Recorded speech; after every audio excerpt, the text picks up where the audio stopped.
concluding remarks that basically um, ties in together the three cases. Impact evaluation has made a beachhead in the Philippines in recent years, particularly in this WB. Now, it's unfortunate that nobody's here, but because they are actually doing pioneering job here in the Philippines. I think they had they are institutionalizing. They did the impact evaluation, and they are institutionalizing it. So they are at the cutting edge here in the Philippines when it comes to impact evaluation. So my hats off to them.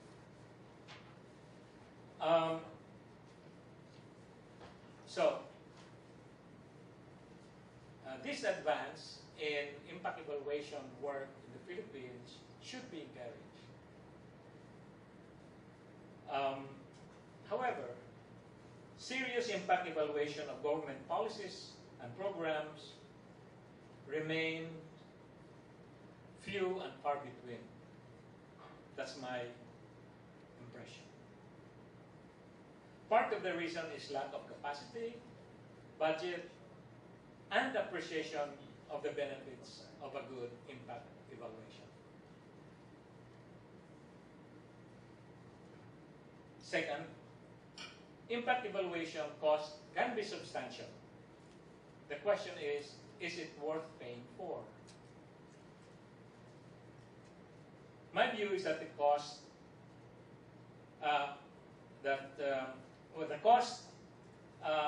is for developing the design, make sure that it is a credible design, data collection, which could be very expensive, particularly if you have to do primary surveys, analytical work, applications of the impact evaluation methods, and capacity building. So, is it worth paying for the cost? My view is that investing more in impact evaluation is likely to be cost beneficial, as suggested by the three cases. The welfare cost of perverse, unintended consequences, particularly if unresolved, unaddressed, and wasted resources on ineffective programs being continued, in my view, is quite large. And I think the paper by Chat Manasan, for example, looking at the various social protection programs, show the huge amount of leakages, the amount of money that basically do not go to the intended beneficiaries is just huge. But some of them are just plain waste of money being spent on something that do not have impact. Second, part of the reason for why I say that it's worth investing, or that investing more in impact evaluation is cost beneficial. Part of the reason is that at present there is lack of transparency and accountability arising from failure to evaluate.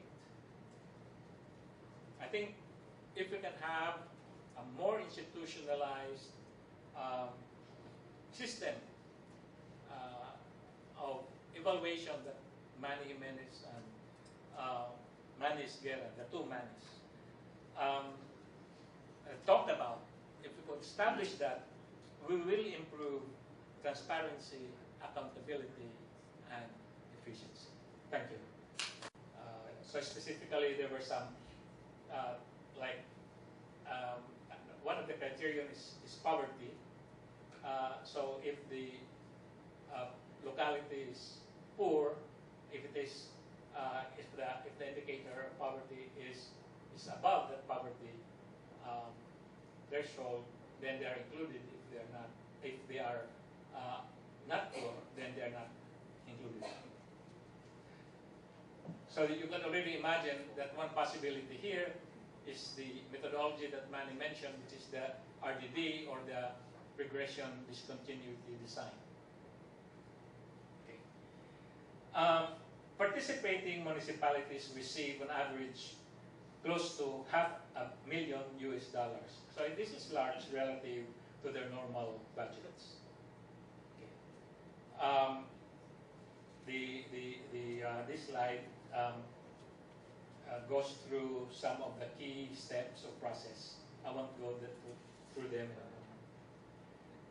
So as I mentioned, the Kalahi SIDS impact evaluation design uses regression discontinuity analysis to estimate causal impact of Kalahi SIDS by exploiting an arbitrary poverty threshold used to assign eligibility to the program. Okay. The focus of the analysis by the paper is the initial phase covering 22 provinces. So it was just when it was beginning. Kalahi SIDS was rolled out sequentially in 2 phases. The actual program began in June 2003 and lasted for 3 years. The outcome indicators was defined as casualties per month using municipal averages. Okay. So what are some of the findings? The results of the study strongly suggest that Kalahi SIDS led to an increase in violent conflict. Okay.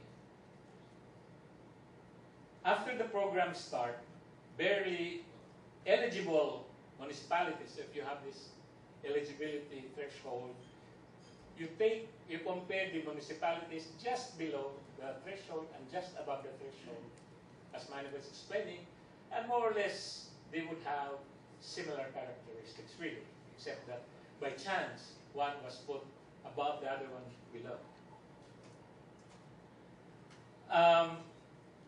So after the program starts, barely eligible municipalities experience a large and statistically significant increase in casualties compared to barely ineligible ones. Now, the study found no difference in pre-program casualties and other observable characteristics. Let me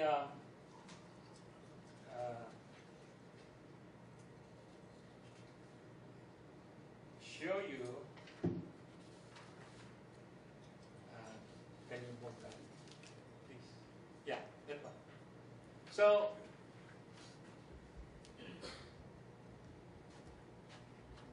if you just look at, if this is your threshold, you'll see some, and that's for the entire program period, you'll see here a break.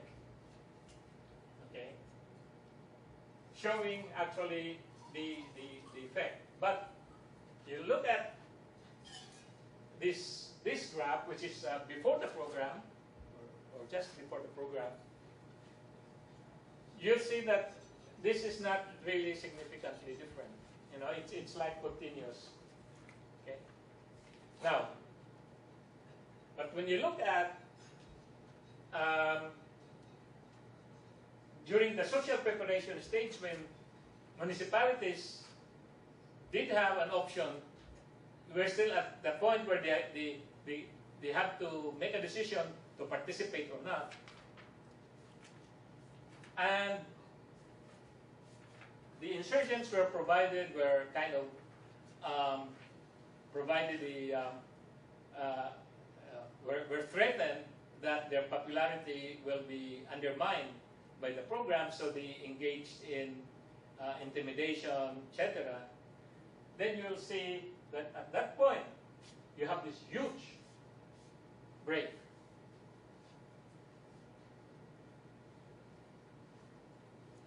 Later, after this social preparation phase, you'll find that again, they did not have. Tapos na, here, they were at a point where they could still influence. when I said the insurgents, well, here they are already at the point where basically they have concluded that they have little influence already. The program is ongoing.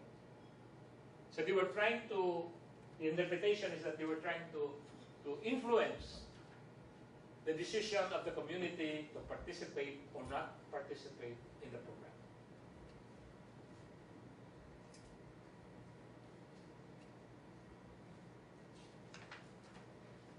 So, the program's effect was concentrated in its early stages, before funds were disbursed and before eligible municipalities committed to participating in the program. Okay, further results. The effect was strongest for casualties suffered by government forces as a result of insurgent-initiated attacks. The program appears to have exacerbated conflict. So this is the other point. The program appears to have exacerbated conflict with certain types of armed groups, namely the MPA and the MILF, but not others. What are those others? Notably, the so-called lawless elements. These are elements that lack or have no political motivation. These are criminal elements. So you don't expect that they will try to intimidate in order to protect their agenda. Taken together, these results are consistent with a model in which assistance increases conflict because insurgents try to sabotage programs for political reason. Another way of looking at it is that successful implementation of promising government-sponsored projects threaten to weaken insurgents' position among the population. So in a sense, it signals that your project may be actually effective or highly promising.